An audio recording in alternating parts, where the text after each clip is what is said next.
Hey there, this is Jim Donovan. Welcome to the show. I'm glad you're here and thank you for tuning in. Today we're going to talk about all the ways that it pays to be kind.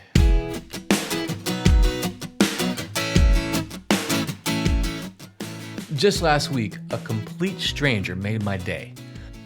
I was waiting in line at the drive-thru of my local coffee shop, and to be honest, I was feeling pretty down that morning. But when it was my turn to pay, I pulled up to the window and started looking for my money until the woman at the window stopped me. And she said, "No need for that. The woman in the car ahead of you just paid for the next 5 orders. This one's on her." I was dumbfounded at first, and then I got a huge smile on my face and just gave her a big tip. That put a huge smile on her face. This small but generous interaction completely shifted my mood in a matter of seconds. It also provided me a much needed reminder that although there's plenty of bad that exists in the world, there's also still a lot of good. And as it turns out, research shows acts of kindness not only boost your mood, they also benefit your health. One of the best ways to show kindness is through volunteer work. And a 2014 study looked at nearly 2,000 adults between the ages of 57 and 85 to analyze how engaging in certain activities, including volunteering, affected the subject's health. In particular, they measured the subject's levels of C-reactive protein, or CRP.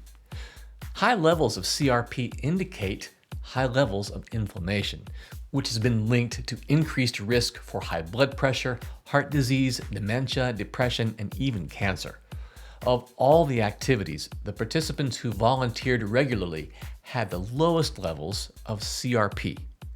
In a 2012 study, 142 people with social anxiety were tasked with completing a series of kind acts over a 4-week period. The study participants answered questionnaires about mood and social markers and were also asked to rate their mood, anxiety, and level of social activity each week. Researchers found that performing kind acts helped the participants feel more satisfied in their relationships, decrease their avoidance of social situations, and increase their expression of positive emotions. These positive effects persisted throughout the entire study period.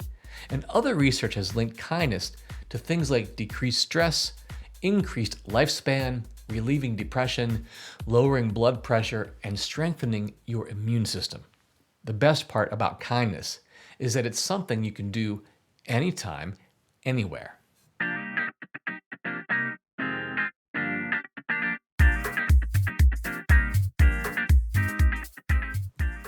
So, during the drive home from my inspiring drive-through experience, I got to thinking, what if each one of my Sound Health readers performed one random act of kindness once a week for 1 month? That's just 4 acts of kindness multiplied by thousands of like-minded individuals. That's literally hundreds of thousands of good deeds in just 1 month's time. And if you decide to join me in these weekly acts of kindness, science shows you'll be likely to inspire others to pay it forward, like I was. In fact, a group of researchers at UCLA and University of Plymouth in the UK found that when we see a person help someone else, it makes us feel good. And as a result, we tend to go out and commit our own act of kindness. With just a little effort, we could work together to inspire millions of kind acts all over the world. Think of it like a kindness pandemic. I don't mean to make light of the ongoing fight against COVID-19, and of course, it's critical to take precautions and keep yourself and others safe. My point is that the world can always use a little more kindness, and now that's true more than ever. So let's get started. Here are 10 easy ways to spread kindness. In case you need some inspiration, I found a few easy and socially distant ideas to get your wheels turning. Number 1, deliver groceries to an elderly neighbor. Number 2, give blood. You could, number 3, mow your neighbor's lawn. Or number 4, leave a nice gift for your delivery or postal workers. Number 5, you could pay someone a heartfelt compliment. Number 6, pick up some litter in your neighborhood.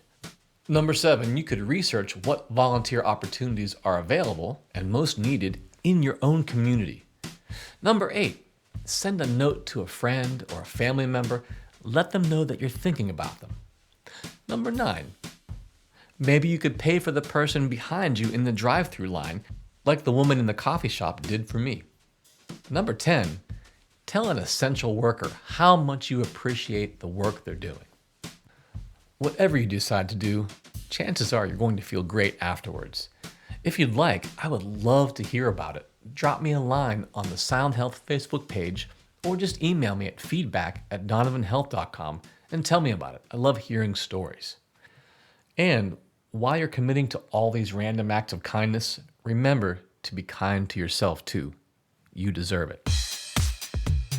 That's it for today. If you enjoyed today's podcast, please rate and review us, subscribe, follow, and let people know about the Sound Health Podcast. It helps us so much when you do that. Well, that's it for today. I appreciate you tuning in. Remember to come see us on our social media channels on Facebook, Instagram, Twitter, and YouTube. Just search Jim Donovan Sound Health.